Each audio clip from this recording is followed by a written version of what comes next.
There has never been a better time in history to be born female. No interviewer, no journalists, just two legends.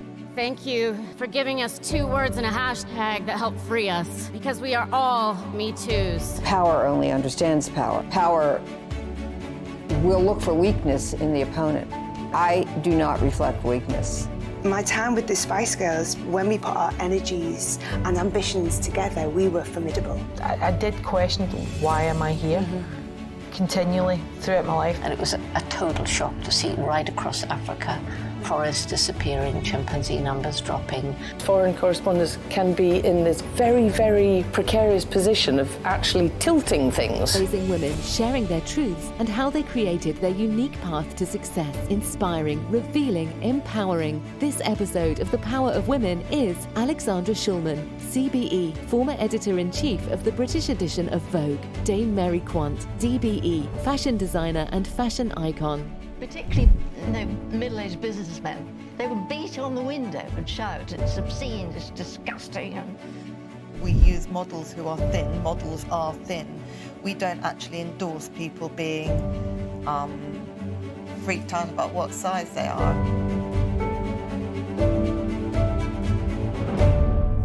So, Mary, were you an only child? No, I have a brother. Older, younger?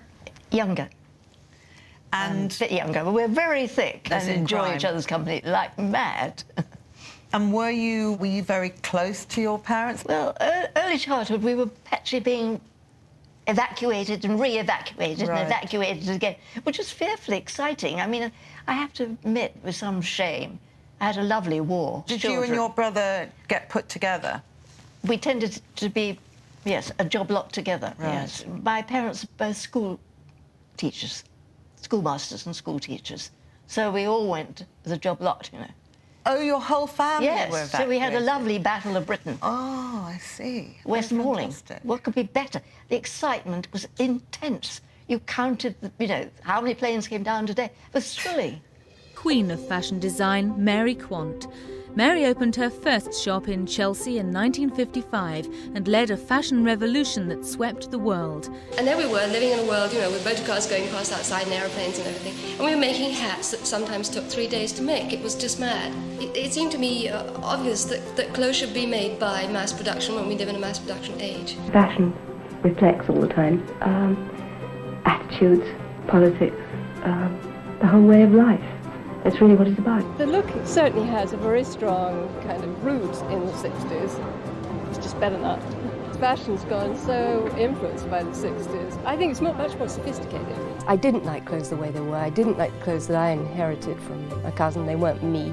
I was always, from a very, very young age, from about 5, 6, 7, trying to make my own clothes, which were very strongly the look that I still love. Fashion is about change.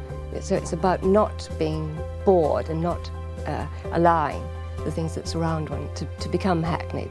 I love Vogue and I put Vogue together, but I am Alexandra Schulman and that's not Vogue. I'm very aware of the kind of the separation between the two of us. Networking in the fashion industry is like networking in every business. At the end of the day, it's about meeting people. Hone down what it is you're trying to achieve in your contacts and then really do your best to find a way to appeal. I love the whole business of the kind of the mix of it. You've got fashion and you've got words and you've got retail and you've got big personalities and photography and I realised that this was really the world I wanted to work in. So I got the job because they couldn't find a bloke who wanted to do it. A lot of what you create in a magazine or a newspaper is a kind of compromise in some way or other. You're trying to please a lot of different people.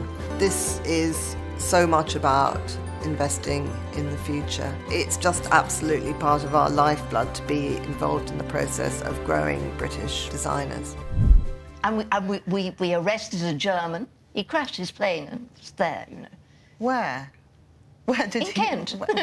In a field? Yes, yes. As children, we all stood round him.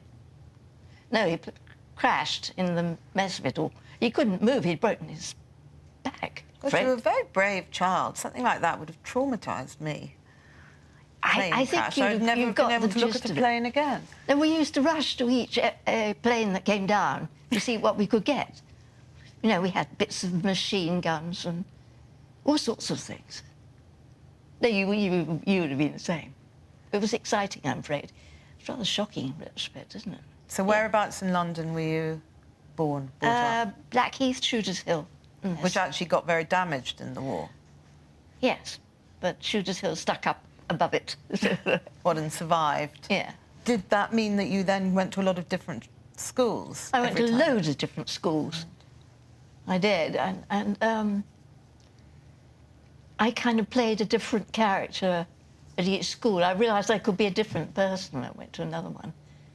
I used to reinvent what the uniform was, because of the war, you were allowed to wear the uniform for your last school. I say, but that was the uniform at our school. And what did your parents think? I mean, were they did they like being moved around? Were they quite flexible about that? Or? Well, they were school teachers, so they had to look after the children, though they were being moved around. They had to so look the after whole school would move around? Moved around and then re-evacuated. That's where it went. So just when you got a bit bored with Kent and you'd done the Battle of Britain, you went to Wales. We re-evacuated Wales. Swansea was burnt to a cinder, you know. And so it went on. It was always terribly exciting. What subjects did they teach, your parents? My mother was a sort of genius mathematician. So she did maths. It was subliminal. She got the answer, you know, like that, without working it out. I mean, she could do it both ways. She could do it properly, or she could just sense what the answer was and get it bang on. Very strange. And my father taught history and English literature. And so had they been to university? Oh yes, both of them. Yes. So your mother that's where they must have met, been... you know, in Cardiff University. Right. But she must have been a very early woman to be at university. Relatively early. She was. You know, to go to county school, to win a scholarship to a county school at age 10, you know, in those days, for a girl was extraordinary. You don't waste it on a girl. So you came from an academic family then? Yeah. And your brother, was he very academic? Was he good at school? Because you presumably were rather kind of arty as he went on to go to Goldsmiths. Was he kind of more arts or science? No, he was clever. Doesn't mean you're not clever because you go to art school. He's a very madly qualified doctor and dentist. He did both those things, so he's completely different. How close in years are you? 3.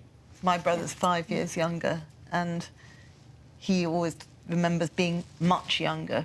Because 5 years is a huge gap. You're almost at different schools. And, yes. And was your mum interested in clothes? So do you think you got any of your kind of fashion nous from her? I was obsessed with fashion. I used to draw great charts of the changes and the fashion dates, and you know, from historically all the way through. I remember working all one winter on a great long chart that. What, like you would have had kings and queens of England, right up but to, you did the fashion. Where did you start? Can you remember? What was the earliest fashion? Oh, well, medieval and right up to whatever it was then, 40. How did you buy your clothes? Were you given pocket money to buy clothes, or? No, I mean, in those days you inherited clothes, and I rather resented that because I didn't like the clothes my cousin had. But I went to dancing classes, which all little girls were already sent to dancing classes. I heard this much more interesting music going on next door, and through the crack in the door I saw they wore much more exciting clothes. And there was a girl there with sort of a very, very short pleated skirt, only about 10 inches long, I would think, and thick black tights, tap dancing shoes, and white socks. It was that focus of the white socks on the black and the patent leather shoes with bow on top. I was transfixed by the legs and the excitement that gave the whole outfit. And in a way, it stayed with me. Yeah, it's a kind of template, isn't it? With the monochrome and the thick tights and the short skirts and everything. That was it. That was the moment. Yeah. Your eureka moment. It was my eureka moment, you're quite right. I was sent to dance classes as well. One of the worst things ever happened to me in my life, because everybody was so dainty and I was quite hefty and I'd kind of galump along and everyone else was in little pink ballet tutus. I've never forgiven my mum for making me do it. One just felt damn silly. Very silly. Tap dancing, oh, that was... Why did we need to know?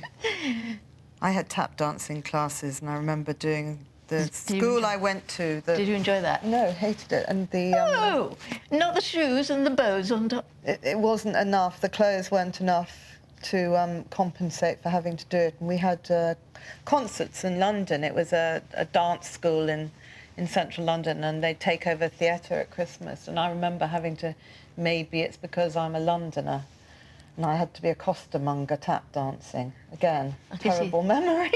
It's a bit heavy going, isn't it? Alexandra, both your parents were immensely powerful and important in what they did. So how did you deal with that? As a child, you don't think your parents are powerful or important or well-known. So I don't think that ever really occurred to me. I mean, I remember when my dad, who was a theatre critic, so he had his picture quite often in the newspaper. So I remember sort of being aware of that. And my mum used to do television programmes like What's My Line and Call My Bluff, and we'd be lined up and sitting and watching the telly, and I'd sort of be watching her on it. But it never seemed to me that she was famous in some way. That somehow wasn't the connection as a child that I made. And I think it was only really, actually, once I became older and I'd left school and one started to try and make an independent career for yourself, you began to be aware of sort of that they had a real sort of reputation and a kind of resonance around. They're both journalists. Yes. Well, my father's dead now, but my mother's still a journalist. And it did make me think I never wanted to be a journalist. I mean, it was absolutely the thing I did not want to do. So I had the adverse reaction. So I would never wanted to be a school teacher. Yeah. Right. What's interesting is that how many people do follow in family footsteps, but they don't think they're going to do that. It's sort of almost by default that somehow... Can end up that way because they have a bent for it, I guess.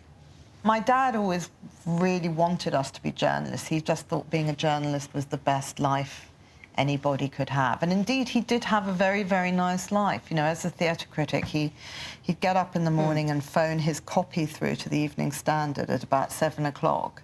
And then, as far as I could see, he did very, very little for the rest of the day, apart from place bets on the horses in the afternoon, until he went to the theatre. That was my perception. I can see that would appear to be very, very attractive. Yeah, and then he'd come home, have dinner with us, and then he'd type out his review, and that was it for the day. But actually, now I realise that he was doing other things during the day. And, well, actually, he did other columns and things. But my mum, being a woman, of course, she seemed to have, like, the most terrible life, because she would be getting up, doing the shopping before she went to work, driving us to school, then going off to the office, then rushing back, cooking dinner for us, doing everything. It's like, I remember saying to her, I never want to have a life like yours. And what did I do? I got the identical life.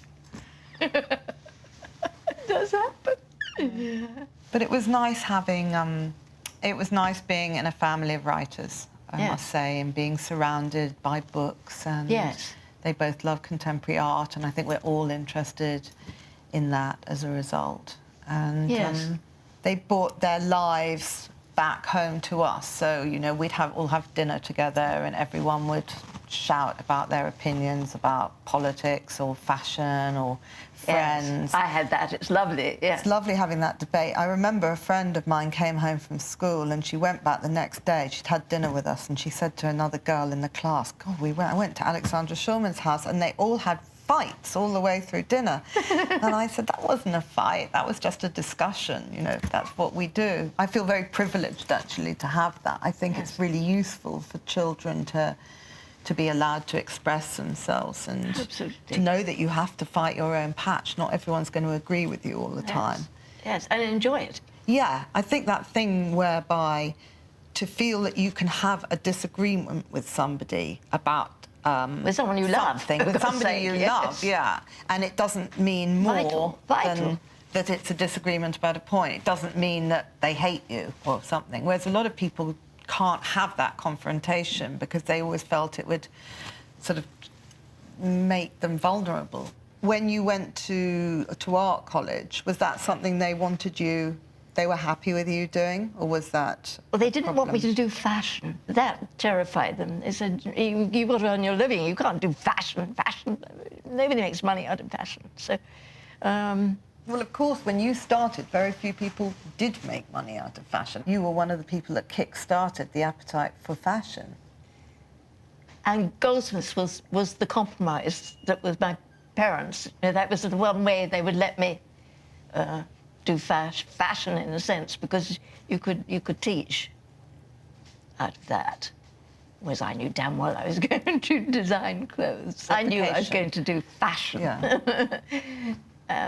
And went and learnt pattern cutting and things like that. By buying Butterick patterns as a fundamental, and then cutting the bits out I didn't want and turning them into the shapes I did want. And about a year later, they offered me a job. What, Butterick? Yes, which was thrilling, yes. And so the patterns back to Butterick, that I'd chopped the wrong bits out and the right bits left the right bits in, you know. And they saw that this way they could do a completely different look in clothes. So that worked rather well. And what were you chopping out and leaving in? Well, you were chopping off, presumably. Well, I turned them into fashion. Yes, exactly. But meaning what? Like chopping the skirt short. So did you, for instance, did you make the shape, you changed the shape, and I changed the shapes too, yes, and the focus. Going back to those legs. So shortened it, simplified it? Simplified more kind of, less of a kind of hourglass shape, maybe, and began that more sort of and put them with the black tights, the coloured tights, and the exciting shoes and so on. And do you think you could have done what you did even if you hadn't gone to Goldsmith? I think I was so stuck on designing clothes, really. It's absolutely, and the patterns to make the clothes and how to get that together, that I really, that's what I thought about. So you never worked as an apprentice? You never worked for a designer before? You went straight to making your own clothes? No. So when you graduated, how soon afterwards were you just making your own clothes? You see, at Goldsmiths, I met Alexandra. I know. And he was such a sort of spectacularly flashy character that I was kaput, you know, straight away as soon as he arrived at Goldsmiths. So it was a kind of coup de foudre. As soon as you saw him, you were lost. Absolutely. That's so romantic. And we decided we'd work together, you see, and that's really how it started. Because when you had Bazaar and, I mean, he really worked with you on a huge amount of your projects, didn't he? Yes. So that's why we wanted to do a shop in Chelsea where we could sell all these clothes and do what we wanted to do together. So you opened your first boutique in a road that wasn't a particularly fashion No, it was just a lovely place to live. It was arty fashionable, yes. How did you get a shop there? I mean, you're two young art students. How do you get a shop in the centre of London? I mean, nobody could do that now. That's where I think you're so lucky compared to the generation now. It's much harder to start off. Got much tougher, yes. He inherited something like £3,000 or £4,000 on his 21st birthday. We did it with that. Which was quite a substantial amount of money then. And we decided to start the shop. And then we took another room just up the King's Road where we had some seamstresses making up the clothes and putting them together. and then we'd rush them down the King's Road, where people would sort of grab the clothes. I remember carrying them in the... That's the one I want that one, you know.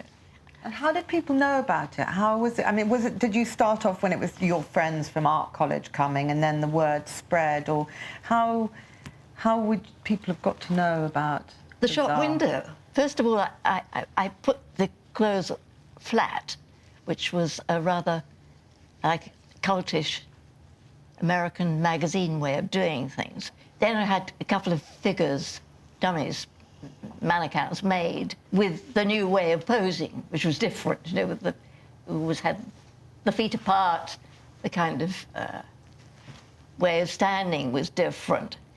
And those, I mean, people managed to be shocked just by the pose of the mannequin dummy, you know, extraordinary.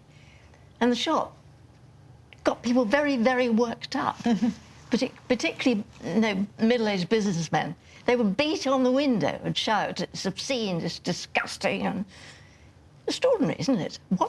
How they saw it is so puzzling, really, but they did. And then, in fact, London couturiers, they were terribly nice about it. You used to come every week and see what we'd done in the window. Because we did different things with the window every week.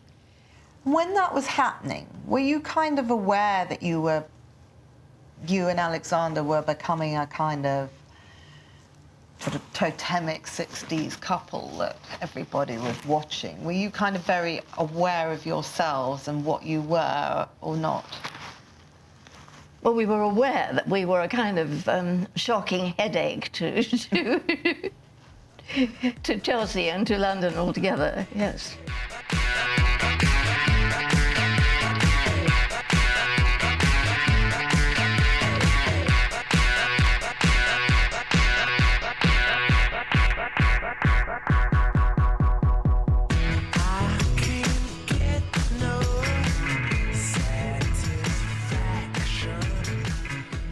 Did you play up to that? Did you feel... Well, Alexandra was naturally, I think, a rather outrageous personality. An agent provocateur. Yes, he was. And for you, if you hadn't met him at art school, do you think you would have ever started to have a boutique like that on your own, or was it his kind of chutzpah that... It was his chutzpah, not to mention his £3,000. Yes, sure. Very good combination, money and chutzpah. It is. Must have been a very exciting fearfully exciting time. And of course, and then all the fashion photographers came there, and they all became our friends, and there would be Parks and Bailey and all that lot. So something like Bailey's pictures for Vogue, for instance, well, you know, one of the things he first did was he kind of loosened, or he changed fashion photography in terms of the poses. Absolutely. I never everything. forget that first photograph that we were all aware of. Was that the Jean Schulman one? It was a girl feeding a bird, right, kneeling down. I mean, you didn't see models kneeling down on the pavement. Because they would always stand very stiffly. They all stood in a stiff way, the same stiff way, and so on. And that, I remember, it was like being slapped with the excitement and shock of seeing that photograph, yes, and that Bailey picture. And then those photographers all came... And shot the clothes that you were selling? Yeah. So it was all a very nice kind of package. It was. It worked very well together. It did. So did you come with your mother to our shop, do you think? My mother didn't take me shopping very much. In fact, almost as soon as I sort of was old enough to be able to wear sort of fashion clothes, I was buying my own clothes, and we didn't go shopping together. She made me have a Vidal Sassoon style haircut, you know, the geometric cut. I remember when I was 11, and I had hair about the same length previously as I have now, and I remember just seeing it in the hairdresser all over the floor and just weeping at having this kind of very kind of fashion, I had quite a podgy face and this sort of fashion haircut. And I think shortly after that, I kind of decided I was going to sort of style myself, as it were. But I always loved clothes, but not particularly fashion-driven. I was more a kind of child of the 70s kind of glam rock period, I guess, and we'd go to markets and like Kensington Market and buy a lot of second-hand clothes and kind of all that cheap stuff from India and everything. Wasn't so much, and Bieber, of course, bought a ton of Bieber. I guess that was my biggest sort of fashion influence, was the Bieber, all those lovely kind of berry colours and dark purple nail varnishes and floppy hats, and I still crave the kind of big suede and the fluffy boots. Yeah, and the fantastic.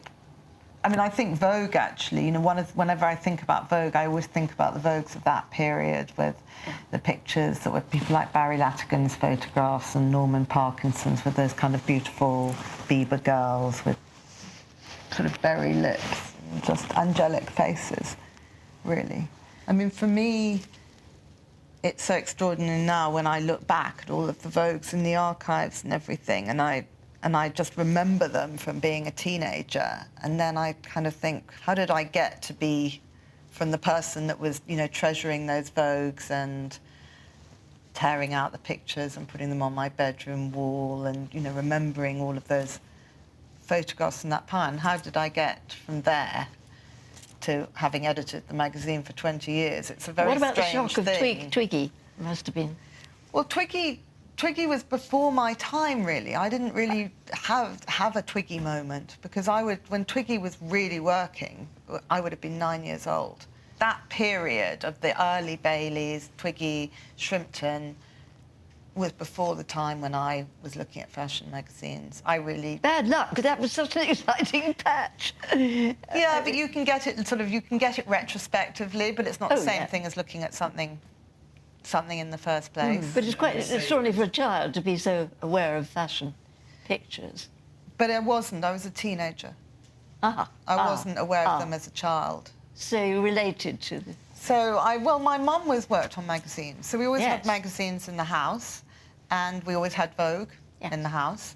And I always loved Vogue and Queen magazine as it was then. But I never thought that I would be part of that world kind of professionally. And in fact, when I went to university, when I left university, I wanted to work in the music industry. It was really music and photography that I was interested in. And I guess the photography probably did come so that was the link. Via the Vogues, yes, exactly. And particularly not fashion photography, portrait photography. I loved a lot of the portraiture and the layouts. I was always interested in the typography. And I'm not sure why I didn't ever think that I wanted to work in magazines, but it just didn't enter my head. And so I tried to get a job in working with working record companies because I loved music, contemporary music, and still do.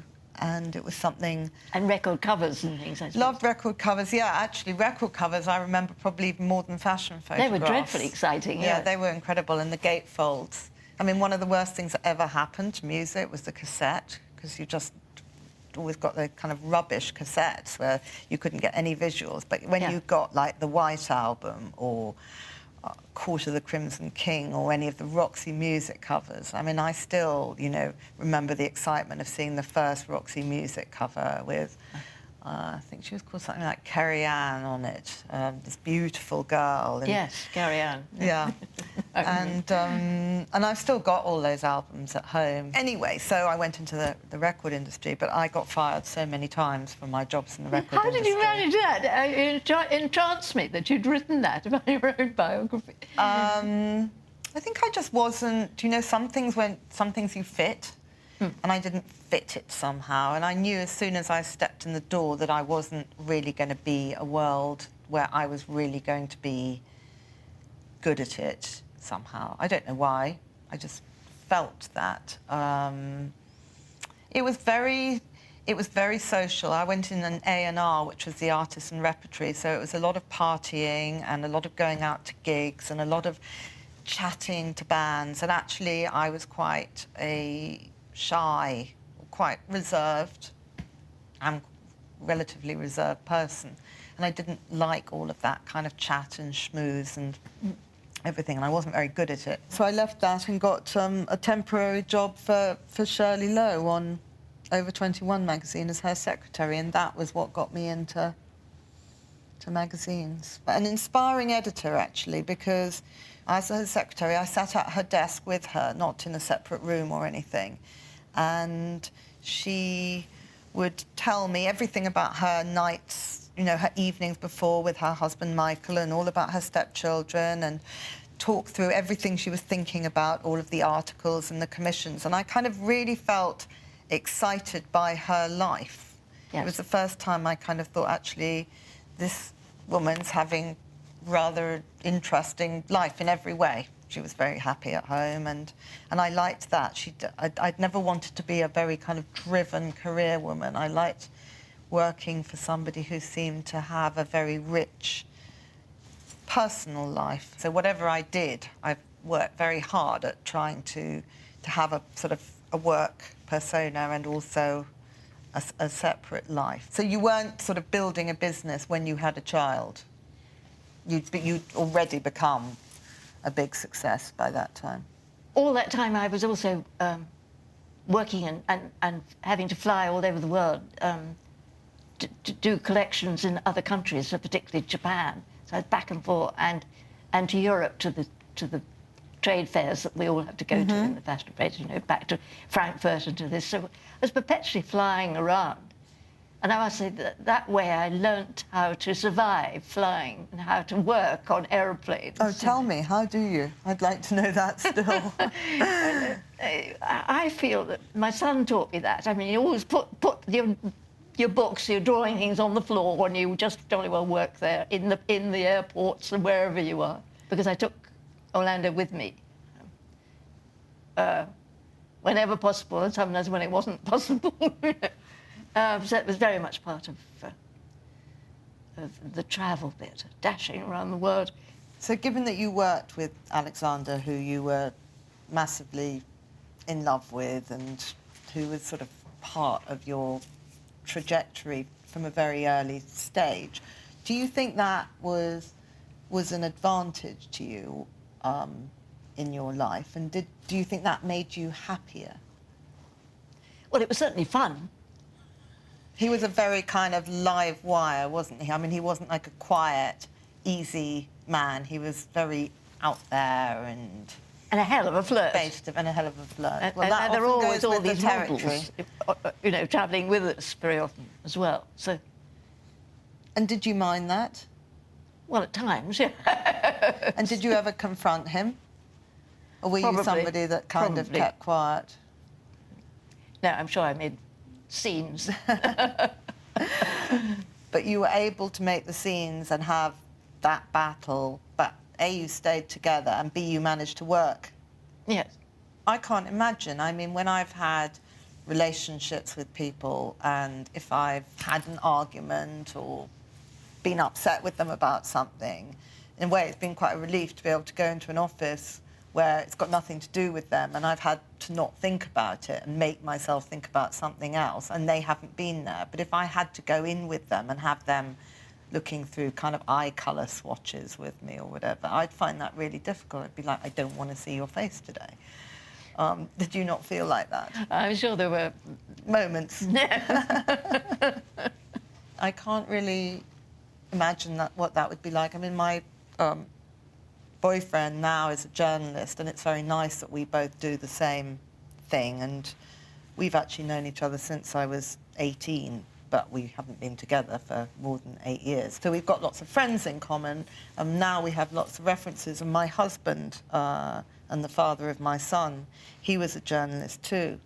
But actually, I've always thought, why on earth I always ended up with these, you know, journalists who sort of with rackety lives and not stable incomes. You know, why on earth didn't I ever fall in love with a lawyer or a doctor or somebody who would just kind of support me? And because I think a lot of what I've done has been because of supporting myself and supporting my son. I've been very motivated by totally being responsible for me and him.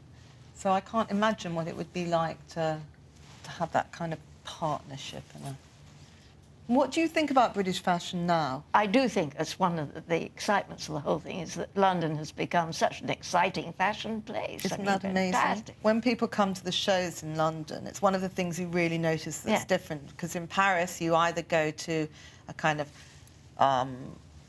a sort of rather grand kind of fin de siècle kind of ballroom or something, or maybe you're in a tent, maybe you're in a warehouse. But when you come to London, the shows are on all over, so you could have one show in a skyscraper in the East End, and you'll have one show in the Hayward Gallery, and then you'll have one show in an underground garage, and it's the kind of the richness and diversity of London is part of the reason why people love it.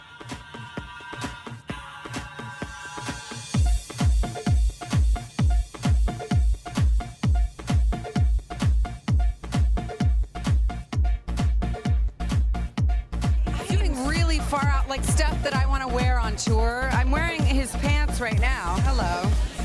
Pretty fab. And what's great about the Fashion Week now is that everybody feels confident enough to really use London as a whole city. As a base. Yeah, there are some wonderful new designers in London. And it's hard for them now to start, because you can't do what you did.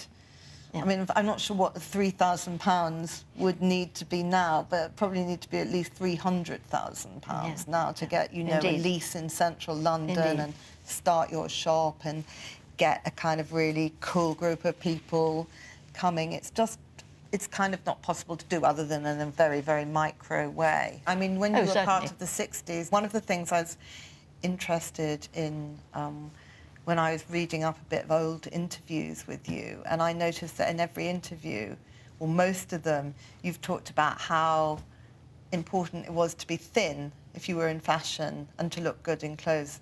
And now there's such a kind of outcry that fashion is responsible for eating disorders and creating a generation of young women who are dissatisfied with the size they are. But I'm wondering whether actually, when you started off, the emphasis on being thin was even greater, actually, and that you would all kind of... Nobody was fat. That was the extraordinary thing. Nobody was fat. I didn't see anybody fat till I went to America. And do you think that's because they didn't eat, or what? Well, I think it's the war. Or you were all on amphetamines and... No, the war, you know. I mean, actually, the rationing, I believe, it was very well balanced and thought out diet. So nobody in London was fat. I remember having dinner with Nicholas Henderson. Oh, a lovely man. Yeah. Absolutely wonderful. And him sitting down next to me and saying, I can't understand what all this fuss is about with eating disorders and everything. You young women are all huge compared to the girls I used to go out with. You're all so fat. But weren't you on diets? Were you... No, I mean, I think we learned... And you all drank like fish? We don't like fish, but I think we learned what you can eat without getting fat. When we started to see fat Americans, it was such a shock. So we knew automatically what you eat and what you don't eat. Yeah, it's become such a big thing now. I mean, in Vogue, we never run diets, and I've made a big point of the magazine that although we use models who are thin, models are thin, we don't actually endorse people being freaked out about what size they are. I mean, I think it's absolutely ridiculous that people have to feel that if they're a size 12, they're overweight. It's just a completely insane and pointless thing to worry about. But fashion is definitely quite exercised by size, and I guess it's because of the way that clothes look, isn't it? That actually clothes hang better on a bone. You've got to have the bones in the right places to You can actually have quite big bits, so long as they're not the bits where the clothes have to hang off. They do have to hang off the right bones, absolutely, and that is vital. Yeah, clothes hanger shoulders help, for instance. And hips, those two vital points. The jutting bones here. Yes. And, you know, people are not traditionally fat in France or Italy, where they basically use olive oil. And I think olive oil is a great key to it. People use olive oil here all the time. And Yeah, they it do, doesn't but they keep use them their butter thin. at the same time. Great chunks. Butter and olive oil. No, the reason why people are thin, they're not very thin in Italy and France, lots of people, and those that are basically are thin because you watch them order food and then they leave it. It's a great trick of a lot of thin people is ordering a lot of food and then eating only a tiny bit of it and pushing the rest aside. In order not to be a bore about it, I suppose. Exactly. True. Tell me about your father. My dad? Yeah, what was his influence, do you think, for you? He was very driven he really enjoyed his life. And He was I think charming, He absolutely. was very charming and very, very opinionated. So I think he's always probably influenced me to have strong opinions. I don't find it very easy. Think what his influences have been. Tennis, I love tennis. He was a great tennis player. Me too. And I think just, pleasure. He was quite a hedonist, I guess. He loved his food, his drink. He loved London. Didn't really like travelling very much. And in fact, hardly ever went anywhere further than W1. He lived in SW1, and W1 was about as far as he'd travel comfortably. So I'm a bit like that. I'm a bit like him. I'm quite a kind of homebody. I like my own territory. But yeah, opinion. I think probably having an opinion and thinking it's all right to have an opinion was something that was a big influence with all of us. I mean, I have a brother and sister, and they're both the same. If anything, actually, my sister might be even more opinionated. My poor mother used to get... She does have very strong opinions, but actually she was probably the quieter amongst us, so she would quite often just let us all battle it out. Is religion a part of your life? No, but I enjoy going to church because churches are a wonderful place to go and sit and think. So you like contemplation? Yes, you like I that do. feeling of peace? Yeah, I do. And the fact that so many other people have been there and the walls are full of all that. But no, I'm not religious. My dad was a complete atheist, and it just kind of was not part of our life at all. I think it's a matter of enjoying the good bits of it, of which there are a lot. No, so it's the places where religion takes place, the buildings, the music, the singing. You don't have to go with the rest of it.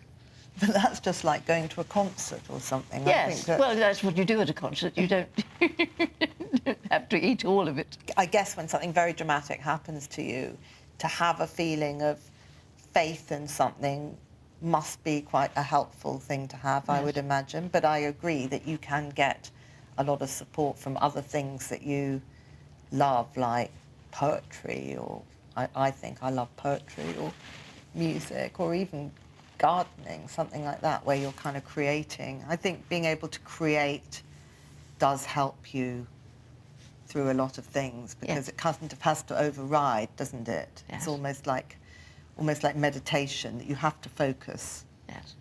So when you focus on your work, in a way, it blanks out other things that might be the sort of difficult chatter that's going on in your brain or something. Yes. When you're creating.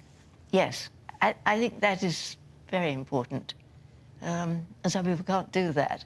I seem able to do that, and obviously you must be able to do that. Well, it doesn't apply at work, because I don't think doing a kind of managerial job, which editing to some extent is, does it. Yes, but because writing, they're all asking, yes. Yeah, because people are asking questions all the time, and then every question is sort of another problem. But writing, I wrote my first book a couple of years ago, and actually writing that was one of the points of doing it, was to have an escape, to have a different thing to do. And it was kind of nice that I'd go and leave one world and sit down at my desk and really get my head into another world for a few hours every day. And I do watercolours a bit, and when I do that, it's the same thing, that thing of just looking so closely at something. It's almost like meditating. Have you got another book in your head that's brewing? I've just started. I've just got a story. And I think when you write one book, there's a kind of energy that just the achievement of doing it kind of drives you on. And then, of course, with the second book, it's like the second album, I expect, you know the flaws, you know what's wrong with what you did before, you're more self-aware. So I've found this quite hard to come up with what I want to write, but I think I'm there, but I still haven't written a word of it. But I'm hoping to get something together quite soon, because I do like writing fiction, and it's something I want to carry on doing. And I mean, I love my job at Vogue, and I've been there for 20 years, but at some point I guess I'll have to stop. So I'm very keen to have, other things that I do. Ever since I've left university, I haven't known what a weekday day would be like, walking around not in an office, because I've been in an office every day, apart from holidays, of my life. So I'd quite like to see what a Wednesday afternoon looks like, if you're not doing a job. I mean, for me, that's quite an interesting idea. And what about you? Once you stopped working so hard, what do you do now to kind of... I mean, you're so engaged still, and you enjoy things. Is there anything that you're kind of working on for yourself? Well, I love both designing and writing. It's both things. You can blank out everything that bores you, or things that are boring, or people that are boring. They're very selfish pursuits. You just do that. And I find it very easy to just do that and just cut that out, although the room is full of people doing other things like that. That's why you've done it so well. I mean, you couldn't do what you've done. You changed the face of British fashion, and somebody who's able to do that has to have, I think, that kind of drive, and that doesn't stop. I think if you get pleasure from it, then presumably you give the pleasure out when it's worn or used or read or whatever, and you must have that. Yeah, I think so. Aren't we lucky? Yes, we're very. I think we are. Well, it's been lovely talking to you, Mary.